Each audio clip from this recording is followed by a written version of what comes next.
जय राधा माधव कुंज बिहारी गोपीजन वल्लभ गिरिवरधारी जय गोपीजन वल्लभ गिरिवरधारी यशोदानन्दन व्रज जनरञ्जन यशोदानन्दन व्रज जनरञ्जन जमुनातीरावनचारी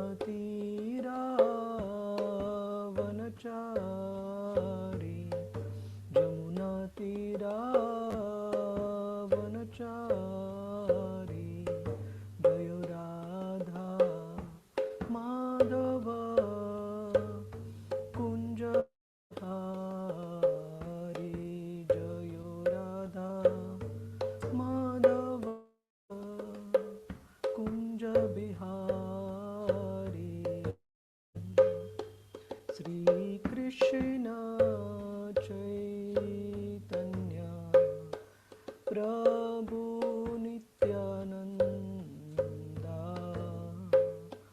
श्री अद्वैता गदाधर श्रीवासादि गौर भक्तवृंदा हरे कृष्णा कृष्ण कृष्ण हरे हरे हरे रामो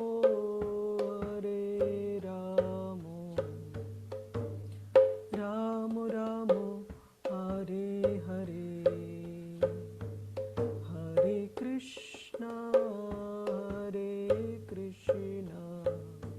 कृष्ण कृष्ण हरे हरे हरे राम राम राम हरे हरे हरे कृष्णा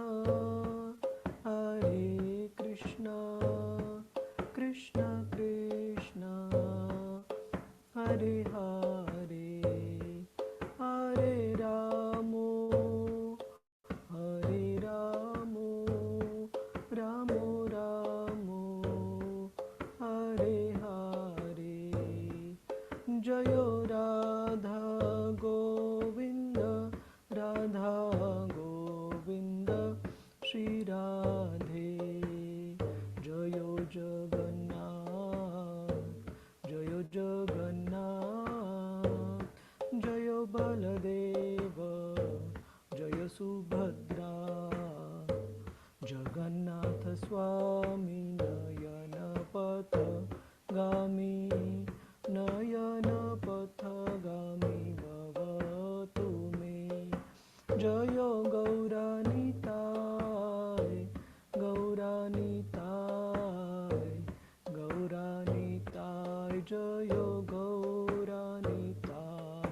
जय जय प्रभुपाद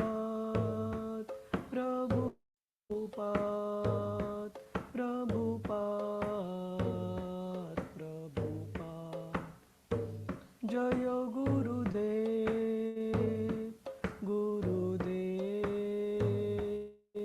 गुरुदेव जय गुरुदेव हरिनाम संकीर्तन की जय श्रील प्रभुपाद की जय गुरु महाराज की जय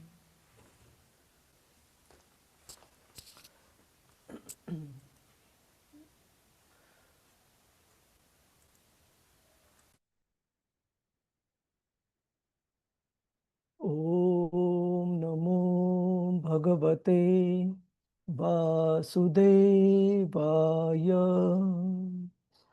ओम नमो भगवते वासुदेवाय ओम नमो भगवते वासुदेवाय नारायणं नमस्कृत्य नरं चैव नरोत्तमं देवीं सरस्वतीं व्यासं ततो जयमुदीरये नष्टप्रायेषु अभद्रेषु नित्यं भगवतसेवया भगवतीरुत्तमश्लोके भक्तिर्भवति नैष्टिकी कृष्ण वासुदेवाय देवकी नन्दनाय च नन्दगोपकुमाराय गोविन्दाय नमो नमः। ॐ अज्ञानतिमिरन्धस्य ज्ञानाञ्जनशलाकया चक्षुरुन्मीलितं येन तस्मै श्रीगुरवे नमः।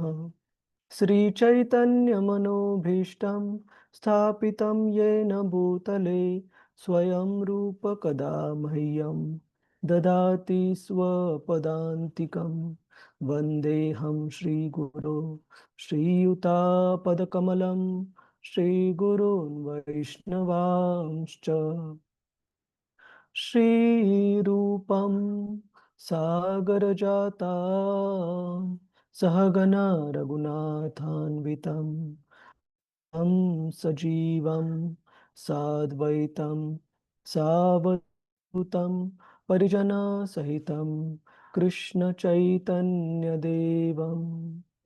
श्रीराधा कृष्णपदान् सहगना ललिता श्रीविशाखान्वितांश्च हे कृष्ण करुणा सिन्धु दीनबन्धु जगत्पते गोपेश गोपिकान्त श्रीराधाकान्त नमोऽस्तु ते तप्त काञ्चन गौराङ्गी श्रीराधे वृन्दावनेश्वरी वृषभानुसुते देवी प्रणमामि हरिप्रिये वां च कल्पतरुभ्यश्च कृपा सिन्धुभ्य एव च पतितानां पावनेभ्यो वैष्णवेभ्यो नमो नमः। नमो ॐ विष्णुपदाय कृष्णप्रेष्ठाय भूतले श्रीमते भक्तिवेदान्त स्वामीन् इति नामिने नमस्ते सरस्वते देवी गौरवाणी प्रचारिणे निर्विशेष शून्यवादी पाश्चात्य देशतारिणे जय श्री कृष्ण चैतन्य प्रभु नित्यानंद श्री अद्वैत गदाधर श्रीवास आदि गौर भक्त वृंदा हरे कृष्ण कृष्ण कृष्ण हरे हरे हरे राम राम राम हरे हरे। हरे कृष्णा प्रभुजी माताजी सगळ्यांचं स्वागत आहे आजच्या श्रीमद भागवतम चर्चेमध्ये। तर आपण काल पाहत होतो परीक्षित महाराजांद्वारे शुकदेव गोस्वामींना भगवंतांची सृजन क्रिया हे भौतिक जगत कशा प्रकारे निर्माण होतं त्याबद्दल प्रश्न विचारण्यात आला आणि आपण एक छोटंसं उदाहरण समजू शकतो की भक्तांना भगवंतांबद्दल जाणून घेण्याची इच्छा विस्तृतरित्या जाणून घेण्याची इच्छा कशा प्रकारे असते। जसं आपण भौतिक जगात पण पाहतो की कोणी जर जे सेलिब्रिटीज जे खूप प्रचलित लोकांना माहिती असणारे असे जे व्यक्ती असतात प्रसिद्ध, त्या व्यक्तींबद्दल लोकांना खूप कुतूहल असतं की त्यांना काय आवडतं, त्यांचं कुटुंबात कोण कोण आहे, त्यांना कशा प्रकारचे छंद आहेत, रिकाम्या वेळामध्ये काय करतात, अशा प्रकारे त्यांच्याबद्दल विस्तृतरित्या जाणून घेण्यामध्ये लोकांचा रस असतो। त्याचप्रमाणे भगवंतांचे जे शुद्ध भक्त असतात ते शुद्ध भक्त आपले जे वर्शिपेबल डिटीज म्हणजे त्यांचे जे भगवंतांविषयी प्रेम आहे त्या प्रेमामुळे भगवंतांबद्दल विस्तृतरित्या जाणून घेण्याकडे त्यांचा ओढ असतो। त्याच प्रकारे इथे परीक्षित महाराज जे की भगवंतांचे शुद्ध भक्त आहेत त्यांच्या बद्दल आणि त्यांच्या बद्दल, त्यांच्या विभूती शक्तींबद्दल जाणून घेण्यासाठी खूप उत्सुक आहेत. तर आपण श्लोक क्रमांक 7 पासून सुरुवात करूया. कृपया म्हणण्याचा प्रयत्न करा. यथा गोपायति विभुर यथा यथा गोपायति गोपायति विभुः विभुः यथा संयच्छते पुनः यथा यथा संयच्छते संयच्छते पुनः पुनः यां यां शक्तिम् उपाश्रित्य यां यां यां यां शक्तिम् शक्तिम् उपाश्रित्य उपाश्रित्य पुरुः शक्ति परः पुमान् कुरु शक्ति परः शक्तिः परः पुमान् पुमान् आत्मानं क्रीडयन् क्रीडन् आत्मानं आत्मानं क्रीडयन् क्रीडयन् क्रीडन् क्रीडन् करोति विकरोति च. करोति करोति विकरोति च. विकरोति च. हरे कृष्ण. आणि आपण अनुवाद तात्पर्य पाहण्याच्या अगोदर अजून एक मुद्दा, की आजकाल आपण पाहतो की विशेषतः कलियुगामध्ये आपला जो स्पॅन ऑफ फोकस, म्हणजे जेवढा वेळ आपण लक्ष केंद्रित करू शकतो, सोशल मीडिया इत्यादी कारणांनी तो जो लक्ष केंद्रित करणारा वेळ आहे, कालावधी आहे, तो इतका कमी-कमी होत आहे, की बऱ्याचदा आपण काही आवडणाऱ्या गोष्टी असल्या तरी सगळ्या आपल्याला संक्षिप्त रूपामध्ये जाणून घ्यायच्या असतात. का? कारण तेवढा वेळ लक्ष केंद्रित करण्याची सवयच राहिलेली नाही बऱ्याच जणांना. अ, आधुनिक जे गॅजेट्स वगैरे आहेत किंवा सोशल मीडिया आहेत, या सर्वांमुळे. पण आपण पाहतो शास्त्रांमध्ये भक्तांच्या बाबतीत तसं नाहीये. उलट आपण भागवतामध्ये पाहू, की शुकदेव गोस्वामी काही वेळेला विचार करत आहेत, की परीक्षित महाराज थकले तर नाही किंवा त्यांना छोटासा ब्रेक इंटरव्हल तर पाहिजे नाहीये किंवा त्यांनी काही अन्न किंवा पाण्याचं एक थेंब पण घेतलेलं नाहीये किंवा 1 मिनिट पण आराम नाही केलेला, तर त्यांना आरामाची गरज तर नाहीये. परंतु वेळोवेळी परीक्षित महाराज हे शुकदेव गोस्वामींना आश्वस्त करत आहेत, की तुम्ही कृपया भगवंतांच्या चं नामरूप गुणलीला यांचं संक्षिप्तमध्ये वर्णन करू नका. विस्तृतरित्या मला सांगा. आणि ही काळजी करू नका, की मी थकलेलो आहे का? की भुकेला आहे का? की पाण्याचा आहे पाण्याविना व्याकुळ आहे का? की तुमच्या भगवंतांच्या बद्दल वर्णनाने मला कोणत्याही प्रकारचं भूक किंवा तहान किंवा आराम न मिळणे, या सर्व कोणत्याही गोष्टींनी माझं शरीर हे विचलित होत नाहीये, मन हे विचलित होत नाहीये. तर हा फरक आहे. भगवंतांचे जे शुद्ध भक्त आहेत, त्यांना भगवंतांबद्दल संक्षिप्तमध्ये माहीत नाही करायचं, तर विस्तृतरित्या प्रत्येक डिटेल जेवढे शक्य होतील तेवढे व्यवस्थित जाणून घेण्याचा भक्तांचा कल असतो. तर कुणाला वाचायचंय का? प्रभुजीज, माताजीज, हरे कृष्ण. अनुवाद आणि तात्पर्य. ठीक आहे. मस्त. सर्व शक्तिमान भगवंत. हरे हरे कृष्ण. हरे कृष्ण. पूजा माताजी. हरे कृष्ण. हरे कृष्ण. सादर करू. धन्यवाद. सर्व शक्तिमान भगवंत एखाद्या क्रीडा करणाऱ्या क्रीडापटूप्रमाणे आपल्या निरनिराळ्या शक्तींद्वारे आणि विस्तारित रूपांद्वारे दृश्य जगताचे पालन आणि त्यांचा विलय कसा करतात याचे कृपया वर्णन करा. तात्पर्य शिला प्रभुपाद द्वारा शिला प्रभुपाद की जय. कठोपनिषदात 2.2.13 भगवंतांचे वर्णन सर्व शाश्वत स्वतंत्र जीवांमधील प्रमुख नित्यानाम चेतनानाम आणि इतर अगणित स्वतंत्र जीवांचे पालन पोषण करणारा एकमेव परमेश्वर असे करण्यात आले आहे. एको बहुनाम यो विदधाती कामान. म्हणून बद्धावस्थेतील व मुक्तावस्थेतील अशा दोन्ही अवस्थातील जीवांचे पालन सर्व शक्तिमान भगवंतांद्वारेच केले जाते. ते स्वतःच्या विविध विस्तारित रूपांद्वारे आणि अंतरंगा, बहिरंगा व तटस्था या 3 प्रमुख शक्तींद्वारे असे पालन करतात. जीव हे त्यांची तटस्था शक्ती होत आणि ब्रह्मदेव, मरीची इत्यादी काही भगवंतांच्या विश्वासातील जीवांना सृजनांचेही कार्य सोपवण्यात येते व भगवंतच त्यांना सृजन क्रियांची प्रेरणा देतात. तेने ब्रह्मदा. बहिरंग शक्तीमध्ये माया सुद्धा बद्ध जीव स्थित केलेले असतात. मुक्तावस्थेतील तटस्था शक्ती मुक्त जीव आध्यात्मिक जगतात कार्यरत असते आणि भगवंत आपल्या विभिन्न विस्तारित रूपांनी तेथे प्रकट असलेल्या दिव्य संबंधांद्वारे तिचे पालन करतात. म्हणून एकमेवा द्वितीय असे पुरुषोत्तम श्री भगवान स्वतःला अनेक बहुस्या रूपांमध्ये प्रकट करतात. अशा रीतीने सर्व विविधता त्यांच्यामध्ये आहे आणि ते सर्व विविधतांमध्ये आहेत.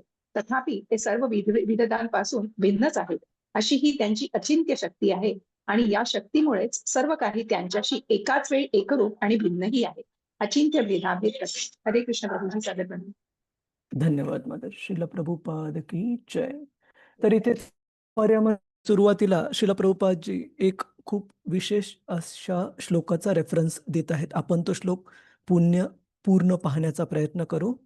नित्यो नित्यानाम चेतनस चेतनानाम.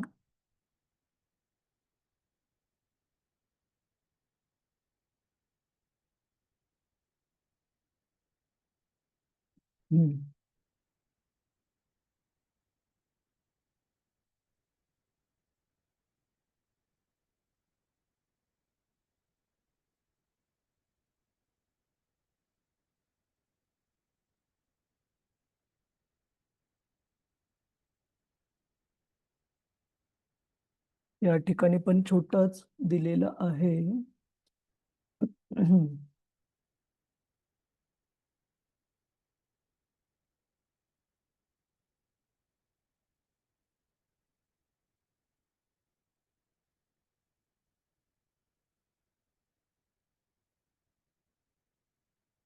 हा,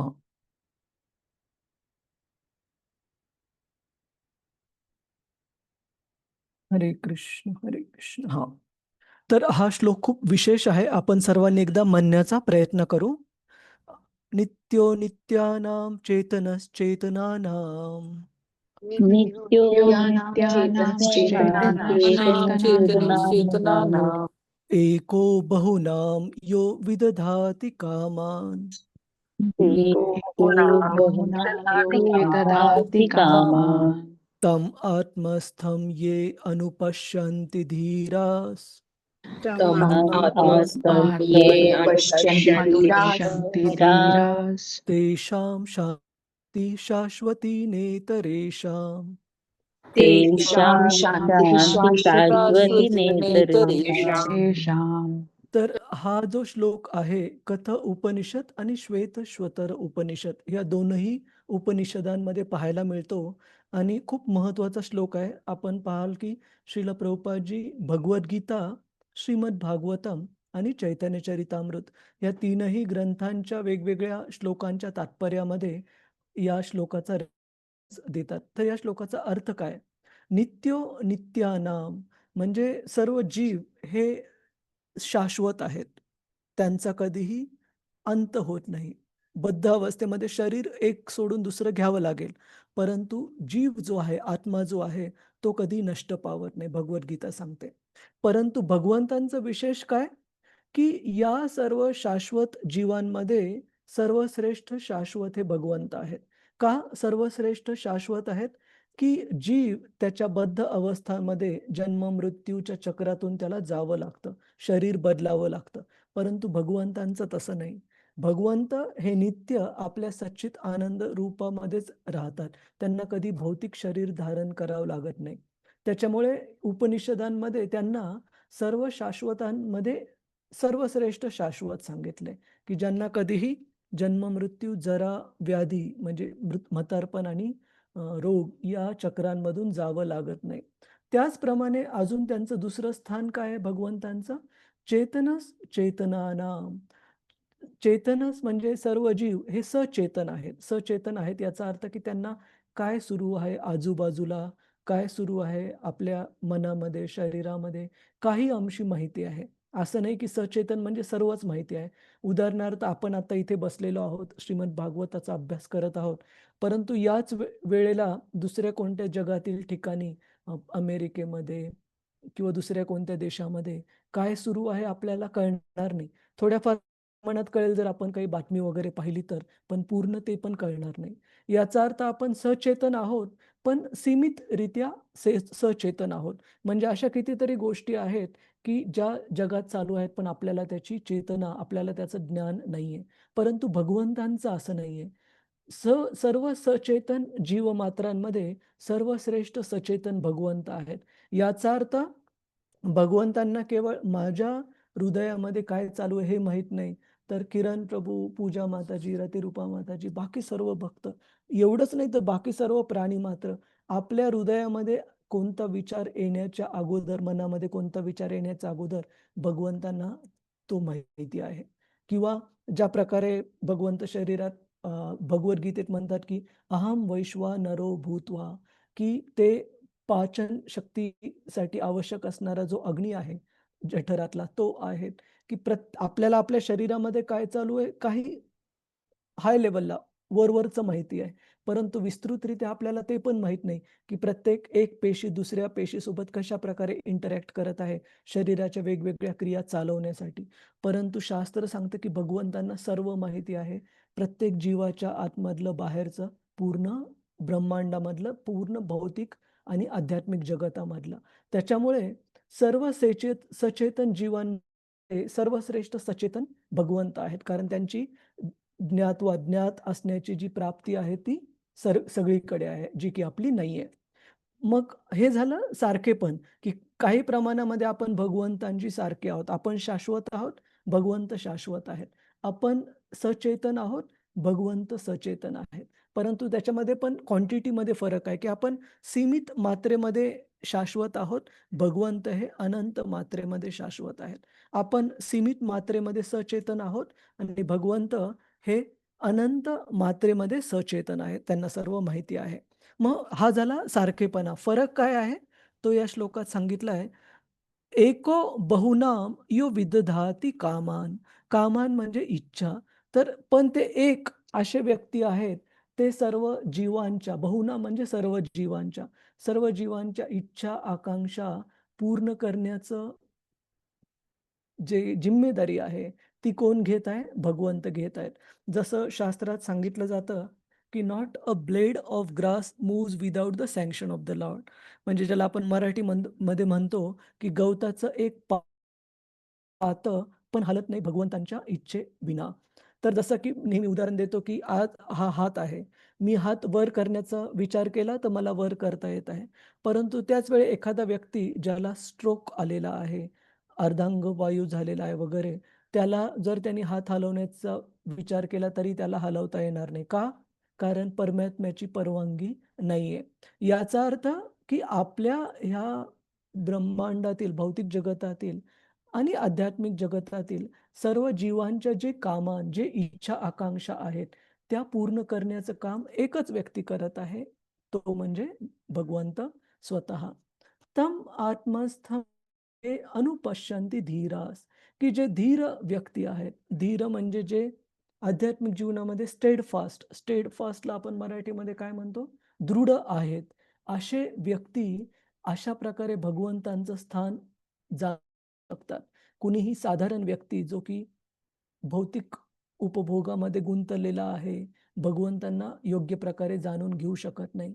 आणि अशा प्रकारे धीर व्यक्ती भगवंतांना ज्यावेळेस जाणतात, की सर्व शाश्वतांमध्ये नित्य शाश्वत भगवंत आहेत. सर्व सचेतन जीवांमध्ये सर्वश्रेष्ठ सचेतन भगवंत आहेत. असे धीर व्यक्तींना भगवंतांबद्दल जाणून काय प्राप्त होतं? तेषां शांतीं शाश्वती नेतरेषां. केवळ असेच व्यक्ती हे शाश्वत शांती किंवा मनाचं शांतीला आपण दुसरा समानार्थी शब्द कोणता आहे? स्थिरस्थ मन प्राप्त करू शकतात. अशाच प्रकारचे धीर व्यक्ती. बाकीचा कोणी व्यक्ती तो नेहमी गडबड गोंधळातच राहणार, ज्याला भगवंतांबद्दल योग्य प्रकारे माहिती नाहीये. तर खूप महत्त्वाचा श्लोक आहे आणि श्रील प्रभुपादजी सांगतात या भागवताच्या श्लोकामध्ये, की भगवंतांच्या 3 प्रकारच्या शक्ती आहेत. अंतरंग शक्ती, बहिरंग शक्ती आणि तटस्थ शक्ती. तर भगवद्गीतेत पण आपण पाहतो 7व्या अध्यायामध्ये, 9व्या अध्यायामध्ये भगवंतांच्या या शक्तींचं वर्णन आहे. तर अंतरंग शक्ती म्हणजे काय? अंतरंग शक्ती म्हणजे भगवंतांची ती शक्ती, प्लेजर पोटेन्सी किंवा लादिनी शक्ती, ज्याने भक्त हे स्वतः आनंदाचा अनुभव करतात. जसं की भगवंतांचं जे धाम आहे, भगवत धाम, ते भगवंतांच्या अंतरंग शक्तीचंच विस्तृत रूप आहे. किंवा भगवंतांचे जे एक्सपान्शन्स, त्यांच्या ज्या प्लेजर पोटेन्सीज, श्रीमती राधाराणी इत्यादी, हे भगवंतांच्या अंतरंग शक्तीचाच भाग आहे, विस्तृत रूप आहे. तर हे झालं भगवंतांची अंतरंग शक्ती, जी की भगवंतांना त्यांच्या वेगवेगळ्या लीलांमध्ये आनंद देण्याचं कार्य करतात. दुसरं आहे बहिरंग शक्ती. बहिरंग शक्ती म्हणजे महामाया शक्ती, जी की त्यांचे वेगवेगळे रूप आपल्याला पाहायला मिळतात. जसं की या भौतिक जगातले जे घटक आहेत, पृथ्वी, वायू, अग्नी, जल आणि आकाश. तर हे 5 जे पंचमहाभूत आहेत, त्याच ह्या 5 पंचमहाभूतांपासून सगळं जगत बनलेलं आहे. मग आपण वापरत असलेला मायक्रोफोन किंवा लॅपटॉप किंवा पाण्याची बाटली किंवा बसण्यासाठी घेत असलेली खुर्ची किंवा टेबल, ह्या सर्व गोष्टी ह्या पंचमहाभूतांपासून बनलेल्या आहेत.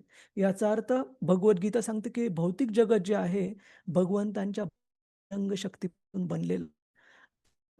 आणि हे बहिरंग शक्तीचा एक भाग म्हणजे मायाशक्ती, की बद्ध जीवाला ह्या भौतिक जगामध्ये गुंतवून ठेवण्याचं कार्य करते. ही झाली भगवंतांची बहिरंग शक्ती. आणि तिसऱ्या प्रकारची भगवंतांची शक्ती आहे, ती आहे तटस्थ शक्ती.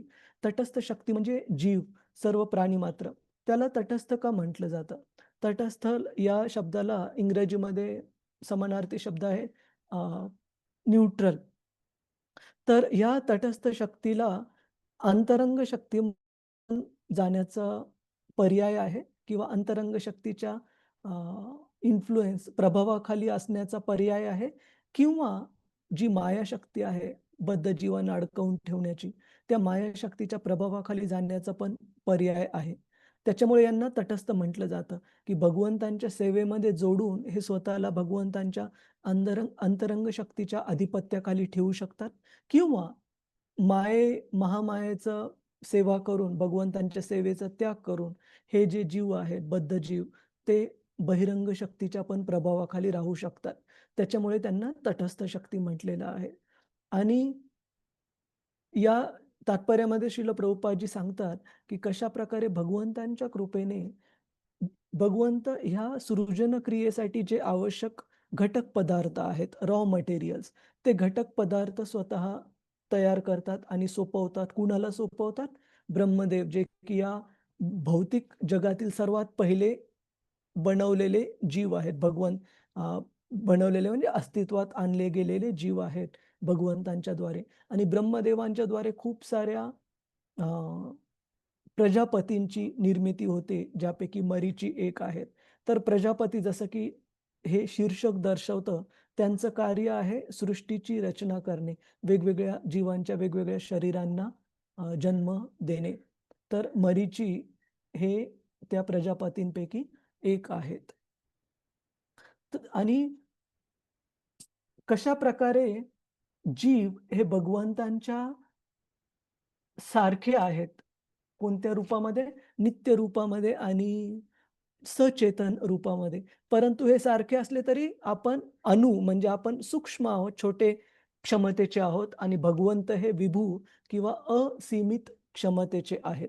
त्याच्यामुळे सारखे गुणांनी जरी असलो तरी क्वांटिटीमध्ये म्हणजे सूक्ष्मतेमध्ये आणि महानतेमध्ये आपल्यामध्ये आणि भगवंतांमध्ये जमीन आसमानचा फरक आहे.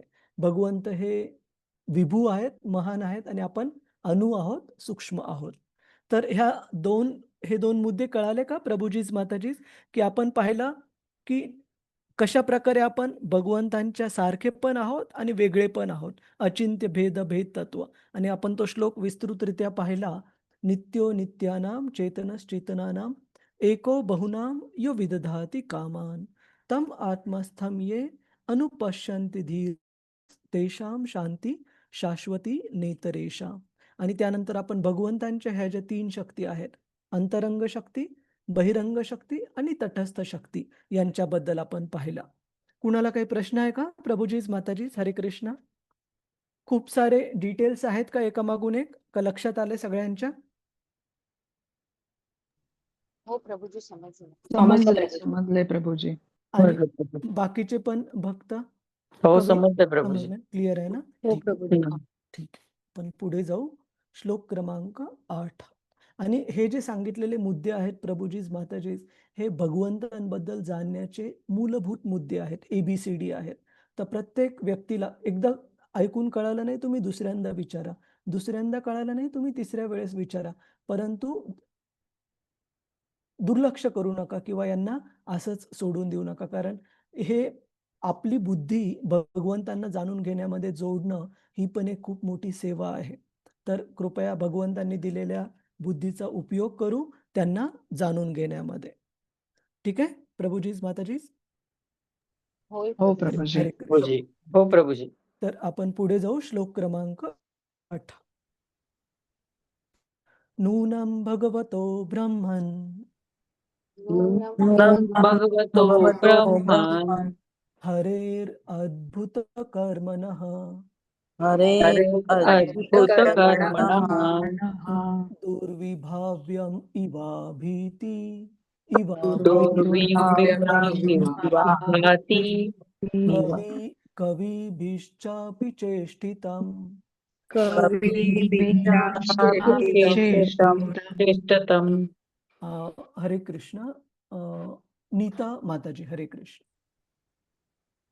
हरे कृष्ण प्रभुजी, सादर प्रणाम. धन्यवाद. ट्रान्सलेशन पासून वाचायचे ना प्रभुजी? अनुवाद. हे विद्वान ब्राह्मण हे विद्वान ब्राह्मण श्रेष्ठ, भगवंताच्या दिव्य लीला अद्भुत आणि अचिंत्य आहेत. कारण मोठ्या मोठ्या विद्वानांनी केलेले पराकाष्ठाचे प्रयत्नही त्या लीला जाणण्यासाठी अपुरेच पडलेले आहेत. तात्पर्य श्री प्रभुपादजी जय. श्री प्रभुपादजी च्या वतीने तात्पर्य केवळ या एका ब्रह्मांडाच्या निर्मितीसाठी केलेले भगवंताचे सृजन कार्य अचिंत्य व अद्भुत वाटते. ब्रह्मांडे तर असंख्य आहेत व या सर्व अगणित ब्रह्मांडाच्या समूहाला प्रकट भौतिक जगत असे म्हणतात. असे हे प्रकट भौतिक विश्व म्हणजे अखिल सृजनाचा केवळ आंशिक भाग आहे. एकांशेन स्थितो जगत. भौतिक जगत हे त्यांच्या शक्तीच्या प्रकटनाच्या केवळ 1/4 भाग आहे आणि उर्वरित 3/4 भाग म्हणजे भगवद्गीतेतील मध्यम किंवा सनातन धाम या शब्दात वर्णिलेले वैकुंठ जगत आहे. पूर्वीच्या श्लोकात आपण जाणलेलेच आहे की भगवंत सृष्टी निर्माण करतात व पुन्हा तिचा विलय करतात. ही क्रिया केवळ भौतिक जगतात घडते, कारण उर्वरित सृजनाची वैकुंठ जगत निर्मितीची ही होत नाही किंवा विलयही होत नाही. अन्यथा वैकुंठ धामाला सनातन असे म्हणलेले गेले आहेत. भगवंत हे धामाबरोबरच अस्तित्वात येत असतात. त्यांचे शाश्वत नाम, गुण, लीला, साज सामग्री आणि व्यक्तित्व हे सर्व त्यांच्या विविध शक्तींचा आणि विस्तारित रूपांचा विस्तारच आहे. भगवंतांना अनादि किंवा कोणताही निर्माता नसलेला आणि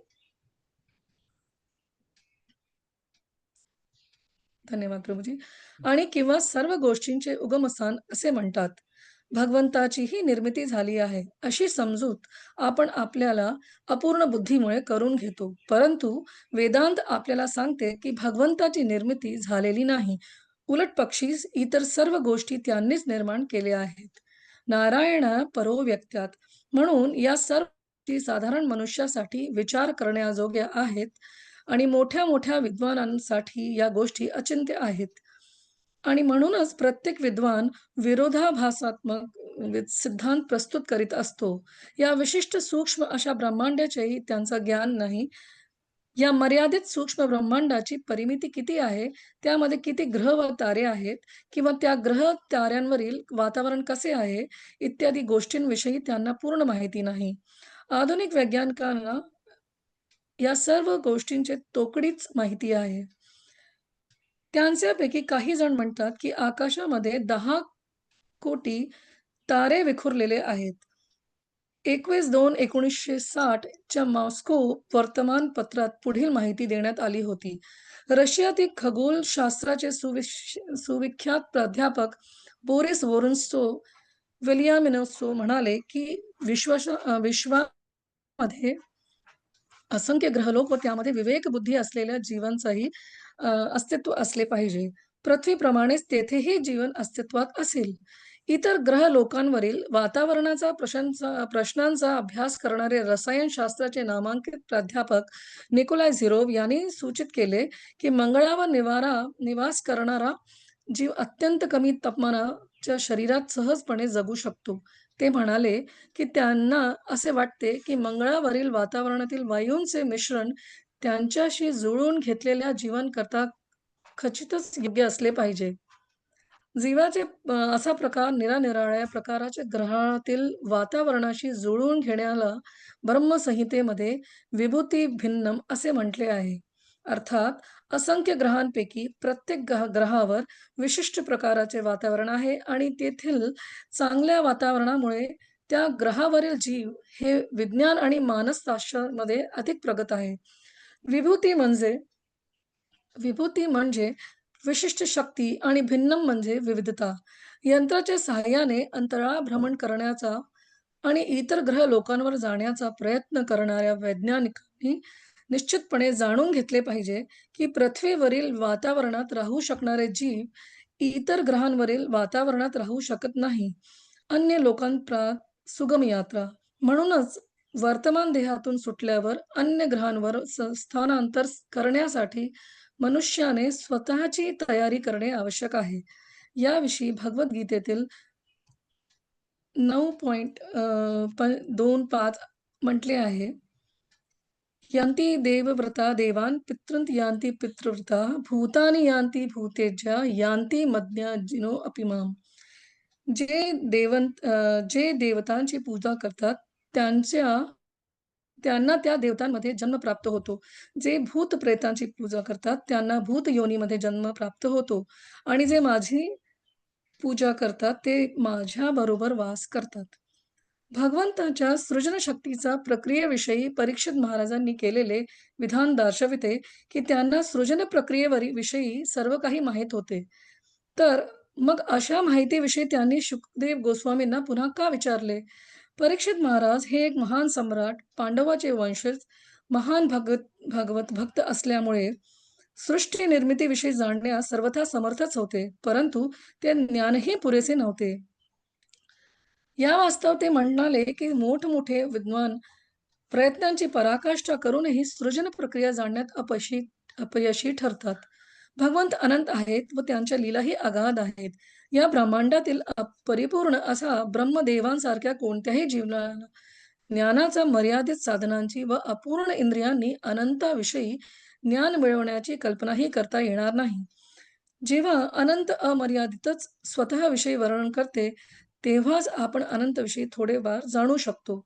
असे भगवद्गीतेमधील भगवंतांनी स्वतः विषयावरील निरूपण केले आहे. तसेच अनंतविषयीचे ज्ञान शुकदेव गोस्वामींसारख्या आत्मसाक्षात्कारी जीवांकडून काही प्रमाणात जाणता येते. शुकदेव गोस्वामींनी हे ज्ञान व्यासदेवांकडून, व्यासांनी नारदांकडून जाणून घेतले आणि अशा प्रकारे परिपूर्ण ज्ञान हे कोणत्याही प्रकारच्या पुरातन किंवा आधुनिक प्रयोगांद्वारे मिळत नसून केवळ गुरु शिष्य परंपरेद्वारे प्राप्त होऊ शकतं. धन्यवाद प्रभूजी. हरे कृष्ण. हरे कोटी कृष्ण. प्रणाम. हरे कृष्ण. धन्यवाद मॅडम. श्रील प्रभुपाद की जय. तर आपण पाहतो की आजच भारताच्या वेळेनुसार पहाटे किंवा आपल्या रात्री, पहाटे नाही आपल्या रात्री ज्या वेळेस अमेरिकेमध्ये दिवस होता, आत्ताच एक आर्टेमिस नावाचं जे अवकाश यान आहे ते पृथ्वीमध्ये परतलं आणि श्रील प्रभुपादजी तात्पर्यामध्ये जे लिहिलं आहे ते वाचताना तोच प्रसंग आठवला, की कशा प्रकारे जे वेगवेगळे शास्त्रज्ञ आहेत त्यांच्या कुतूहलामुळे वेगवेगळ्या ग्रह लोकांबद्दल जाणून घेण्याचा प्रयत्न करतात, त्यांचा अभ्यास करण्याचा प्रयत्न करतात. परंतु भागवतामध्ये असू, भगवद्गीतेमध्ये असू, क्लिअरली सांगितलेलं आहे, की आपण आपल्या स्वतःच्या प्रायोगिक जे प्रयोग करण्याची क्षमता आहे, त्या क्षमतेच्या आधारावर भगवंतांनी जे तयार केलेलं हे ब्रह्मांड आहे, भौतिक जगत आहे, त्याला जाणून घेणं पूर्णपणे शक्य नाहीये. आपण पाहतो, की आज पण नवीन-नवीन ग्रहांचा शोध लागतो आणि त्याला वेगवेगळे नावं दिले जातात किंवा त्याविषयी वेगळं-वेगळं संशोधन केलं जातं. परंतु याचा अर्थ असा नाही, की ते ग्रह अगोदर अस्तित्वात नव्हते. याबद्दल भगवद्गीतेमध्ये सांगितलं आहे भगवंतांनी. भगवंत 10व्या अध्यायामध्ये जो की विभूती योग, द ऑपुलन्सेस ऑफ द ॲब्सोल्यूट हा अध्याय आहे. त्या 10व्या अध्यायामध्ये दुसरा श्लोक येतो. आपण एकदा म्हणण्याचा प्रयत्न करू. न मे विदुः सुरगणः न मे विदुरगणः प्रभवं न महर्षयः प्रभवं न महर्षयः अहम् आदिर्हि देवानां अहम् आदिर्देवानां महर्षीणां च सर्वशः. महर्षीणां च सर्वशः. तर यामध्ये भगवंत सांगतात की साधारण मनुष्यच काय, तर महान महान जे महान बुद्धी असणारे सूर्यगण देवी देवता आहेत ते, किंवा महर्षय जे महान ऋषी मुनी आहेत, ते पण भगवंतांना पूर्णरित्या जाणू शकत नाहीत. मग ते जर भगवंतांना पूर्णरित्या जाणू शकत नाहीत, तर आपल्यासारख्या सामान्य जीवाचं काय सांगायचं. तर इथे या श्लोकामध्ये भागवताच्या सांगितलं आहे की भगवंतांना जाणून घेण्याचा मार्ग ना तर आपण प्रयोग करून आपल्या क्षमतेवर जाणून घेऊ शकतो, किंवा स्वतःचे वेगवेगळे तर्क वितर्क लावून जाणून घेऊ शकतो.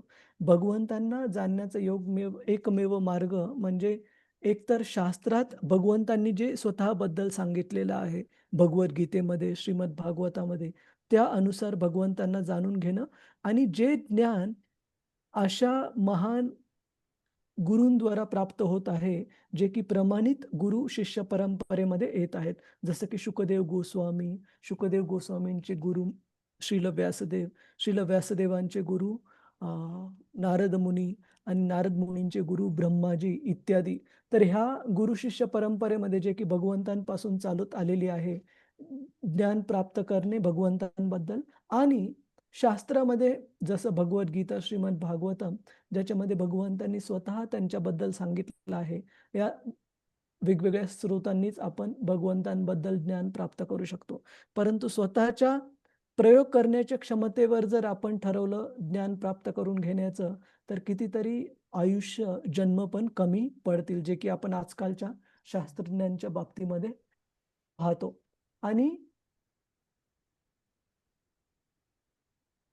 शास्त्र सांगतं, इथे पण श्रील प्रभुपादजी तात्पर्यामध्ये सांगत आहेत, की हे जे पूर्ण ब्रह्मांड आहे, ब्रह्मांड म्हणजे 14 प्लॅनेटरी सिस्टम्स,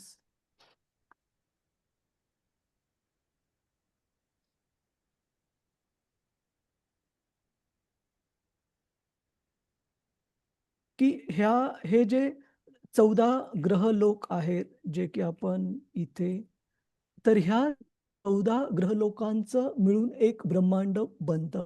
आणि असे असंख्य सारे ब्रह्मांड मिळून हे भौतिक जगत बनतं.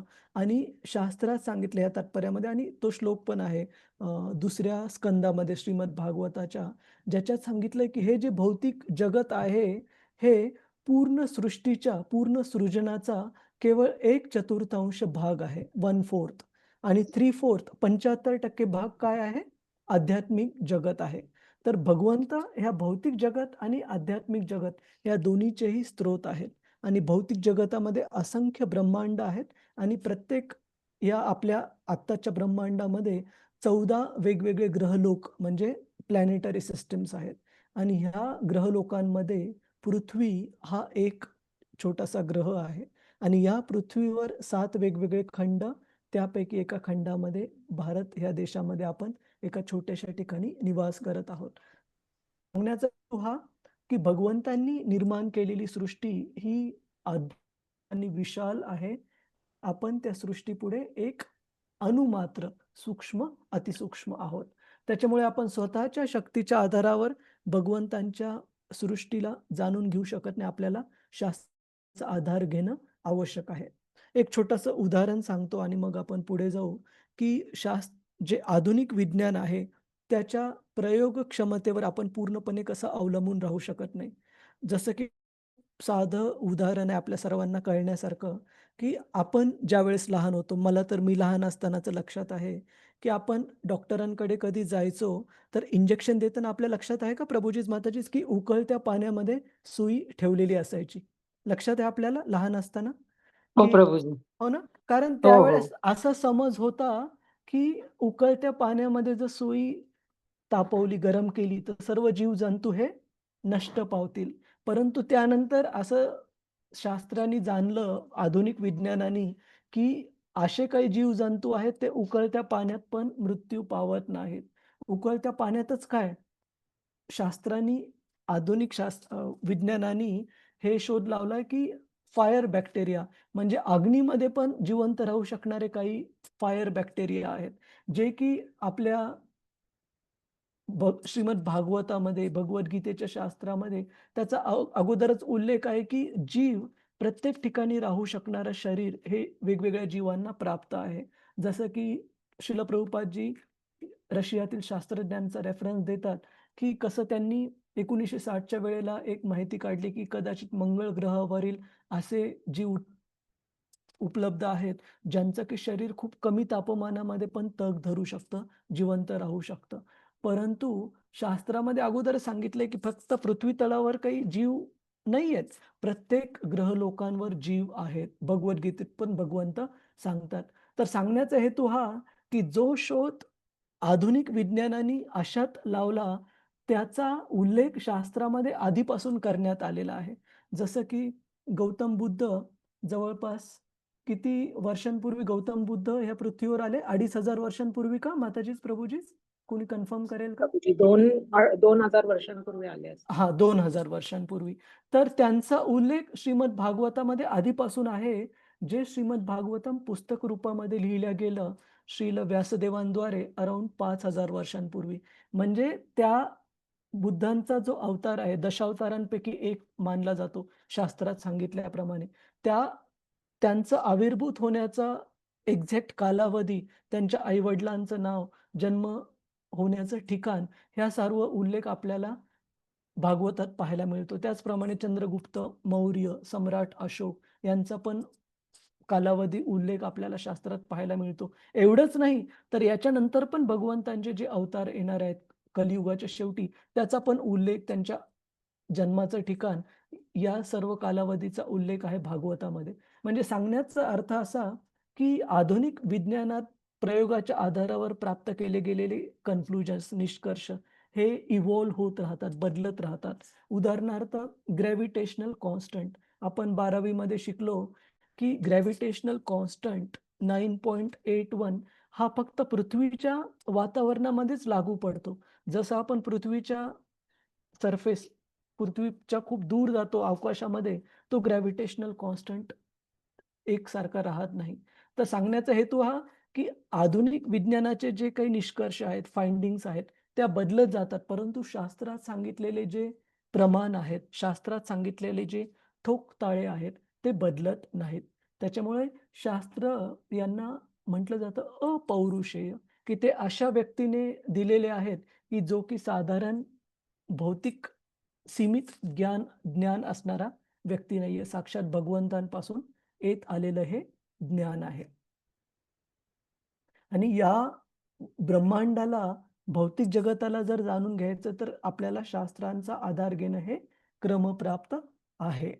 आणि जस्ट शेवटचा एक मुद्दा सांगतो, मग आपण पुढे जाऊ, की आत्ता आधुनिक भौतिक विज्ञानाने जे कॅल्क्युलेशन केलेलं, जे गणित आखलेलं आहे, की पृथ्वी सूर्याचं अंतर कसं आहे, एवढं सगळे कॅल्क्युलेशन करून फायनली त्यांचं जे रिझल्ट आहे, तो रिझल्ट शास्त्रात दिलेल्या अंतराशी जवळपास मॅच होत आहे.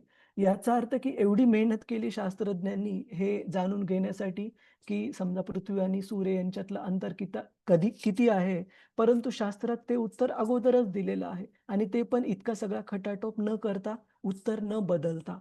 तर सांगण्याचा हेतू हा आहे, की शास्त्र हे अपौरुषेय शाश्वत अशा स्रोतांद्वारे प्राप्त झालेले आहेत, जे की आधुनिक विज्ञान आहे ते प्रयोगाच्या क्षमतेवर अवलंबून असल्यामुळे त्याचे निष्कर्ष हळू-हळू बदलत राहतात. सगळ्यांना क्लिअर आहे? प्रभुजीज, माताजीज, हरे कृष्ण. हो प्रभूजी. हो प्रभूजी. आणि हो, प्रभू. श्रील प्रभुपादजी हा पण निष्कर्ष सांगतात, की ह्या ज्या प्रयोग क्षमतेवर अवलंबून जरी आपण आधुनिक विज्ञान शिकायचं ठरवलं, तरी पूर्ण ब्रह्मांडातील ग्रहच जाणून घेणं अवघड आहे. आज जसं मी सांगितलं, ह्या ब्रह्मांडामध्ये वेगवेगळे नवीन-नवीन ग्रह लोक आता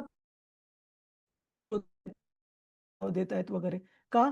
कारण आपल्या सीमित बुद्धीने भगवंतांच्या सृजनश सृष्टीला त्या सृजन क्रियेतील एक जे छोटंसं ब्रह्मांड आहे, त्या ब्रह्मांडाला जाणून घेणं पण आपल्या भौतिक ज्ञानाने पूर्णपणे शक्य नाहीये. प्रभुजीच माताजी. हरे प्रभूजी कृष्ण. मला इथे एक विचारायचंय. हां, माताजी. जसं विष्णू म्हणजे महाविष्णूंच्या श्वासोश्वासाबरोबर अनेक ब्रह्मांडे तयार होतात. हो, हो, बरोबर आहे. हो. त्याप्रमाणे आपल्यासारखीच अनेक ब्रह्मांड तयार असतील. म्हणजे अशाच अनेक पृथ्वी कुठेही असतील. पण हे बिलकुल, अज्ञान बिलकुल. आपल्या ह्या भूतलावर आपल्याला मिळालंय सनातन धर्मामुळे. तसं इतर बाकीच्या पृथ्वींवर असं असेल का? की जे आपल्याला इथं समजतंय की महाविष्णूंचं म्हणजे काय म्हणतात त्यांच्या लीला किंवा त्यांचं पूर्ण चरित्र सगळं चरित्र म्हणण्यापेक्षा हो. की किती महान विष्णूंनी आपल्याला कसं पूर्ण जीवन हे प्रदान केलेलं आहे. हे हो. सगळं तर तसं तिकडे तसं कळत असेल का? म्हणजे की खूप काय? छान, खूप छान प्रश्न आहे. इनफॅक्ट असं सांगितलं जातं, की एखादं ब्रह्मांड किती मोठं आहे किंवा त्या ब्रह्मांडातील वेगवेगळे जे जीव, लोकं आहेत, ते किती प्रगत आहेत किंवा त्या ब्रह्मांडाचे जे पहिले निर्माण होणारे जीव आहेत, ब्रह्मा जे आहेत, ते किती ज्ञाता आहेत किंवा किती प्रगत आहेत, हे जाणण्याचा पण एक ठोकताळा शास्त्रामध्ये सांगितलाय. आपण श्रीमद भागवतामध्ये एक कथा पाहतो, की आपले ब्रह्माजी एकदा ज्यावेळेस त्यांना थोडासा अभिमान झालेला, की मी महान आहे, या भौतिक जगतातील सृष्टीचा कर्ता आहे. तर आपल्या भक्तातील असलेला अभिमान हा भगवंत कधीही सहन करत नाही. त्याला दुरुस्त करण्याचा लगेच उपाय करतात. तर असे ब्रह्माजी एकदा भगवंतांना भेटण्यासाठी द्वारकेमध्ये आले. भागवताच्या 10व्या स्कंदामध्ये कथा येते. तर भगवंतांनी त्यांचा अभिमान दूर करण्यासाठी काय केलं, की त्यांना त्यांच्या महालाच्या गेटवरच थांबवलं, त्यांच्या सुरक्षा कर्मचाऱ्यांकडून आणि त्यांना विचारायला सांगितलं, की ठीक आहे ब्रह्मा आलेले आहेत, तर त्यांना विचारा, की कोणते ब्रह्मा आलेत? आणि ब्रह्माजींना खूप आश्चर्य वाटलं, की अरे कोणते ब्रह्मा म्हणजे काय? ह्या पूर्ण ब्रह्मांडातील, भौतिक जगतातील जे आपलं ब्रह्मांड आहे, जे स्क्रीनवर दिसतं, त्याचे पहिले जीव म्हणजे ब्रह्माजी आहेत, ज्यांना भगवंतांनी बनवलं. तर भगवंत असे कसे विचारू शकतात, कोणते ब्रह्मा आले? याचा अर्थ बाकीचे पण खूप सारे ब्रह्मा आहेत का? असा त्यांना प्रश्न पडला. त्यानंतर भगवंतांनी त्यांना आतमध्ये बोलावलं आणि अशी अरेंजमेंट केली, अशी योजना आखली, की वेगवेगळ्या ब्रह्मांडातील ब्रह्माजींना पण त्या ठिकाणी बोलावलं आणि असे ब्रह्मा पण आपल्या ब्रह्माजींना दिसले, की आपल्या ब्रह्माजींना किती डोके आहेत माताजी? 3 4. 4 आहेत. सॉरी 4 आपल्याला हां. आपल्याला एक 3 एक बॅक दिसतात. हां, साइडचं एक दिसतं. पाठीमागे आहे. हां, येस, येस, 4. येस. पण आपल्या ब्रह्माजींना हे जाणून आश्चर्य वाटलं, की असे पण ब्रह्मा आहेत ज्यांना 10, 100, 1000 आणि मिलियन्स पण डोके आहेत. आणि तिथे श्रील प्रभुपादजी तात्पर्यामध्ये लिहितात, की जे जास्त डोके असणारे ब्रह्माजी त्यांचं ज्ञान किंवा त्यांचं ब्रह्मांड पण तेवढंच महान आहे. तर सांगण्याचा हेतू हा, की आपलं जे ब्रह्मांड आहे त्याच्यामध्ये ही जी पृथ्वी आहे, त्या पृथ्वीमध्ये कलियुगातील लोकांचं जे ज्ञान प्राप्त करण्याची क्षमता आहे, ती अत्यंत सूक्ष्म, सीमित आहे. त्याच्यामुळे आपल्याला प्राप्त झालेलं जे श्रीमद भागवतम आहे, ते केवळ 18,000 श्लोक आहेत त्याच्यामध्ये. तुम्ही म्हणाल, की प्रभुजी हे केवळ नाहीये, किती सारे श्लोक आहेत 18,000. परंतु दुसऱ्या लोकातील भागवतापेक्षा आपल्याच ब्रह्मांडामध्ये जर स्वर्गलोकात किंवा महरलोकात जे श्रीमद भागवतम भगवंतांचं लीलांचं वर्णन आहे, ते कितीतरी मोठ्या अधिक विस्तृत प्रमाणात आहे. 1,00,000 श्लोकांचं पण श्रीमद भागवतम आहे. त्याच्यापेक्षा अधिक श्लोकांचं पण श्रीमद भागवतम आहे. तर आपल्याला सीमित रूपामध्ये श्रीमद भागवतम दिलंय का? आपली जाणून घेण्याची क्षमता छोटी आहे, सीमित आहे.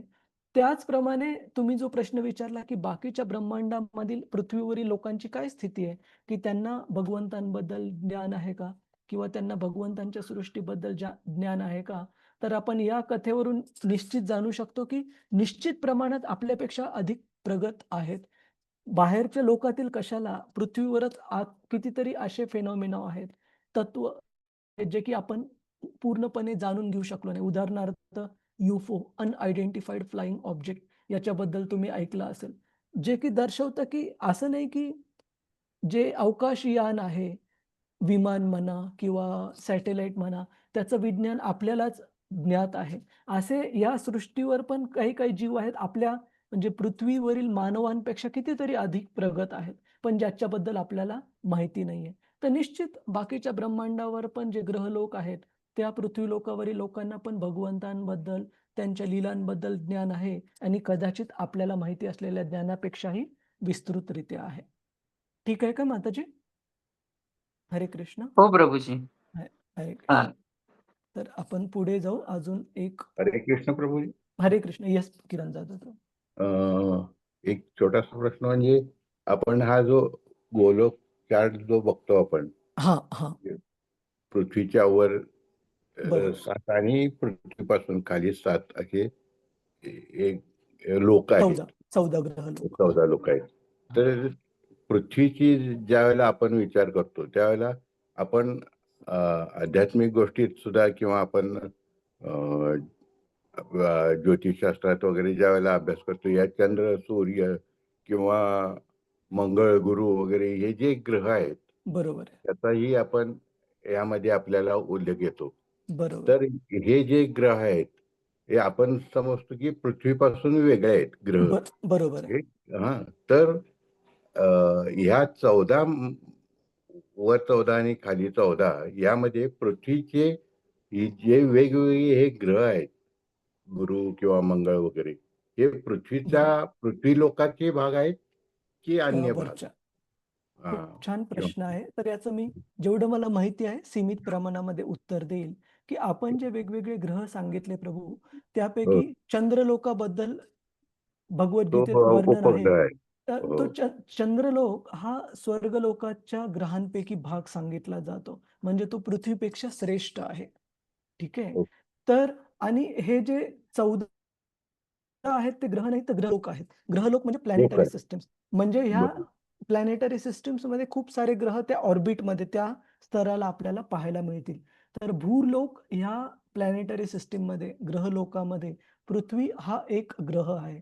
तर पृथ्वीच्या बरोबर बाकीचे पण काही ग्रह त्या स्तरावर असतील. तर आपण सांगितलेल्या ग्रहांपैकी ॲटलीस्ट चंद्राबद्दल तर भगवद्गीतेत वर्णन आहे, की स्वर्गलोकांपैकी एक आहे तो. ठीक आहे. याचा अर्थ स्वर्गलोक म्हणजे असे लोक जिथं की भौतिक लाभ, उपभोग प्राप्त करण्याची जी क्षमता आहे ती पृथ्वीपेक्षा कितीतरी अधिक प्रमाणामध्ये आहे. ठीक आहे. हरे कृष्ण. हरे कृष्ण. तर आपण एक श्लोक पाहू. श्लोक क्रमांक 9. यथा गुणांस्तु प्रकृतेर यथा गुणां प्रकृते युगपत् क्रमशोऽपि वा युगपत्क्रमशोऽपि वा बिभर्ति पुरुषस्त्वेकः बिभर्ति पुरुषस्त्वेकः कुर्वन् कर्माणि जन्मभिः. कुर्वन् कर्माणि जन्मभिः. कुणाला वाचायचंय का प्रभूजीच माताजी? हरे कृष्ण. मी वाचतो प्रभूजी. हरे कृष्ण. येस. पुरुषोत्तम श्री भगवान एक आहेत. ते एकटेच प्रकृतीच्या गुणांबरोबर कार्य करीत किंवा एकाच वेळी अनेक रूपांमध्ये स्वतःला विस्तारित करत अथवा प्रकृतीच्या गुणांचे मार्गदर्शन करण्यासाठी क्रमशः रूपे धारण करत हे एकच आहेत. हरे कृष्ण. हरे कृष्ण. श्री प्रभुपाद की जय. हरे कृष्ण. तर आपण प्रभूजीच माताजीच पुढच्या श्लोकापासून श्लोक क्रमांक 10 पासून पुढच्या वेळेला चर्चा करू. कुणाचा अजून काही प्रश्न आहे का प्रभूजीच माताजीच? माझ्याकडून काही अनाउन्समेंट होत्या. हरे कृष्ण प्रभूजी. एक हरे प्रश्न कृष्ण. हा माताजी. हरे कृष्ण. प्रभूजी, काल एक माताजीने प्रश्न विचारला होता की दुसऱ्या देशांमध्ये कृष्ण वगैरे माहित नाहीये असा वगैरे एक प्रश्न विचारला होता. तर प्रभूजी, असा पण एक प्रश्न खूप वेळा येतो की सगळ्या देवतांनी अवतार भारतातच का घेतले? तर त्याला एक ही गोष्ट पण आपण उत्तर करू शकतो ना की भारत तेवढा प्रगत होता आध्यात्मिक मध्ये दुसऱ्या देशांच्या कंपॅरिझन मध्ये की आध्यात्मिक याच्यामध्ये. त्यामुळे भारतामध्ये देवी देवतांना बघणं, जेव्हा पहिलं देवी देवता येत होते भारतामध्ये म्हणजे लोकांसमोर उपस्थित होत होते आणि त्यांचं असं कम्युनिकेशन चालायचं जसं एक माणसाचं माणसाबरोबर चालतं असं वगैरे. तर ही गोष्ट आपण बोलू शकतो का तिकडे की तेवढे प्रगत होते म्हणून ह्या सगळ्या गोष्टी होत होत्या दुसऱ्या देशाच्या कंपॅरिझन? हा, तर आपण सांगताना एक गोष्ट लक्षात ठेवणं आवश्यक आहे की कोण्या व्यक्तीला दुखवू नये आपण किंवा त्यांचा जो विश्वास आहे तो ढळू देऊ नये, की कुणाला असं नाही वाटलं पाहिजे, की आपला जन्म ह्या भारत भूमीमध्ये झालेला आहे. यामुळे आपण याचं गुणगान करत आहोत. परंतु तुम्ही जो सांगितलेला मुद्दा आहे तो खरा आहे. आपण जर वेगवेगळे शास्त्र पाहिलं, श्रीमद भागवतम असो का चैतन्य चरितामृत असो. चैतन्य चरितामृतमध्ये चैतन्य महाप्रभू किंवा इव्हन श्रीमद भागवतामध्ये पण भारत भूमीला पुण्यभूमी म्हटलेलं आहे आणि अशी पुण्यभूमी म्हटलेलं आहे, की ज्याच्यामध्ये जन्म घेण्यासाठी अक्षरशः देवी देवता किंवा महान ऋषी मुनिगण पण रांगेमध्ये आहेत जन्म प्राप्त करण्यासाठी भारत भूमीमध्ये. का? कारण जसं तुम्ही आत्ता सांगितलं, की भगवंतांचे वेगवेगळे जे अवतार आहेत, मग नरसिंह अवतार असू, प्रभू रामचंद्रांचा असू, भगवंत कृष्ण स्वतः असू किंवा अ, कूर्म अवतार असू, तर ह्या सर्व कितीतरी वेगवेगळे अवतार आणि किंवा येणारे अवतार असू, कल्की असू किंवा बुद्ध असू, जे की येऊन गेलेले आहेत. तर ह्या सर्व अवतारांचं अवतरण जे आहे, ते भारत भूमीमध्ये झालेलं आहे. निश्चित ही जी भूमी आहे, ती साधारण नाहीये, पुण्यभूमी आहे. तर पुण्यभूमीचा अर्थ काय? की भगवंतांना जाणून घेण्यासाठी अनुकूल असं वातावरण, असं कल्चरला आपण संस्कृती ही भारतामध्ये पहिल्यापासून चालत आलेली आहे. आत्ता कलियुगामध्ये निश्चित त्याचं हे झालेलं आहे डिग्रेडेशन किंवा पतन झालेलं आहे. पण या पतित अवस्थेमध्ये पण आत्ता पण भगवंतांना जाणून घेण्यासाठी कितीतरी अनुकूल व्यवस्था उपलब्ध आहेत भारतामध्ये. हा एक मुद्दा झाला. दुसरा मुद्दा हा, की आत्ताचा जो आपण भारत पाहतो, महाभारताच्या काळामध्ये 5,000 वर्षांपूर्वी भारत हा एवढासा नव्हता. महाभारताचाच काळ काय, त्यानंतर पण आपण पाहतो मागच्या 1200 वर्षांपूर्वी जरी आपण इतिहास पाहिला, तर आत्ताचा जो इराण आहे, ज्याला अगोदर पर्शिया म्हटलं जायचं, तो पण भारतभूमीचा भाग होता. मागच्या 100 वर्षापूर्वीचा इतिहास पाहिला तर पाकिस्तान, बांगलादेश हा पण भारताचाच भाग होता. त्याच्या थोडा आधीचा इतिहास पाहिला तर भूतान वगैरे हे देश, हे सर्व पण भारताचाच भाग होते. तर 2 गोष्टी, भारत भूमी हा विशेष प्रदेश आहे का? जिथे भगवंतांचं विशेष फेवर किंवा कृपा आहे? तर निश्चित उत्तर आहे हो. दुसरी गोष्ट, आत्ताचा जो भारत आपण पाहतो, तो खूप सारे खंड पडलेला, तुकडे झालेला असा छोटासा भारत पाहतो. परंतु महाभारताच्या काळातला भारत होता तो अतिशय होता. आपण परीक्षित महाराजांच्या जीवनाच्या अ, विवरणामध्ये पण पाहिलं तर वेगवेगळ्या खंडांमध्ये त्यांचं जाणं होतं, पांडवांचं पण जाणं होतं, जे की भारत भूमीचाच भाग होते. तर हे 2 उत्तरं माताजी. तर निश्चित ही भूमी श्रेष्ठ आहे. फक्त हे सांगताना ही काळजी घेणं आवश्यक आहे, की कुणाच्या भावना किंवा विश्वास आपण ढळू देऊ नये. ठीक आहे माताजी? हो प्रभूजी. प्रभूजी अजून एक प्रश्न होता, विचारू का? हां, हां. आता सध्या एक रिसर्च मी बघितली, त्याच्यामध्ये असं आलंय की श्रीराम जेव्हा त्यांना एक कथा येते की श्रीरामला आई रावण घेऊन गेले होते, तर ते असं काही एक कथा आहे, तर हनुमानजी जेव्हा आले होते त्यांना वाचवायला म्हणजे पाताळ लोकामध्ये, असं एक कथा आपल्याला ऐकायला मिळते. तर ह्याच्यानुसार एक रिसर्च पण मी बघत असते, तर त्याच्यामध्ये एक आलंय की ते स्थान मिळालं अमेरिकेमध्ये कुठेतरी. तर हां. हे शक्य आहे का? म्हणजे पाताळ लोक तर आपण बघतो जे 14 लोकांमध्ये खाली आहे, तर हे कसं काय शक्य झालं की कुठेतरी एका गुफेमध्ये त्यांना पाताळ लोक भेटला, हे असं म्हणजे हे मला पाहावं लागेल. फक्त एक गोष्ट मी ऐकलेली आहे क्लासेसमध्ये, की हे जे निम्न लोक आहेत ना, पृथ्वीपेक्षा खालचे 7 प्लॅनेटरी सिस्टम्स, तर हे वेगवेगळे असे फिजिकली सेपरेट झालेले, तर ज्याला आपण ब्लॅक होलचा वगैरे जो कन्सेप्ट आहे ना माताजी, पृथ्वीपासून येणारी जी नलिका आहे, त्याच्यामध्ये वेगवेगळे लोक हे खालचे स्थित आहेत. हे पृथ्वीपेक्षा वेगवेगळे फिजिकली वेगवेगळे झालेले आहेत, याचं पूर्ण जास्त विवरण मी पाहिलेलं नाहीये. पण तुम्ही जो मुद्दा सांगितला तो माझ्या वाचनात नाहीये, त्याच्यामुळे निश्चित सांगू शकणार नाही मला पाहावं लागेल ते. हो, मला पण नाही प्रभूजी. मी आता काल एक रिसर्चमध्ये वाचलं असं. तर अच्छा. त्याच्यामध्ये हा मुद्दा आला होता. तर मला ते वाटलं, की जर प्रत्येक लोक वेगवेगळे याच्यामध्ये आहेत, एक लिमिट म्हणजे एक तर बोलता बॉर्डर लाईन आहे प्रत्येक लोकांमध्ये बरोबर, जाण्यासाठी, बरोबर. प्रवेश करण्यासाठी. तर पृथ्वीवर ते कुठेतरी एका गुफेमध्ये एकदम ते काहीतरी एक 70,000 किलोमीटर असं पण एक संख्या बोलली होती, की जर गेलं तर कदाचित तिथे पाताळ लोक भेटू शकतो. तर असं मला थोडं वाटलं हे कसं काय शक्य होऊ शकतं जर तुम्ही जो सांगितलेला शेवटचा मुद्दा आहे, मी त्याला किंवा नाही तर म्हणत नाही, परंतु तो कन्सिस्टंट आहे, की जे खालचे लोक आहेत ना पृथ्वीपेक्षा माताजी, की पृथ्वीवरून त्या लोकात जाण्याची जे मार्ग आहे त्याच्याबद्दल पण काही प्रमाणामध्ये वर्णन आहे. पण मला पाहावं लागेल त्याच्याबद्दल. म्हणजे सांगण्याचा हेतू असा, की फिजिकली सेपरेटेड असे ग्रह उच्च ग्रह लोकांसारखे नाहीयेत, ते कनेक्टेड आहेत. हो इतकं प्रभूजी अजून कसं याच्यामध्ये पण हां.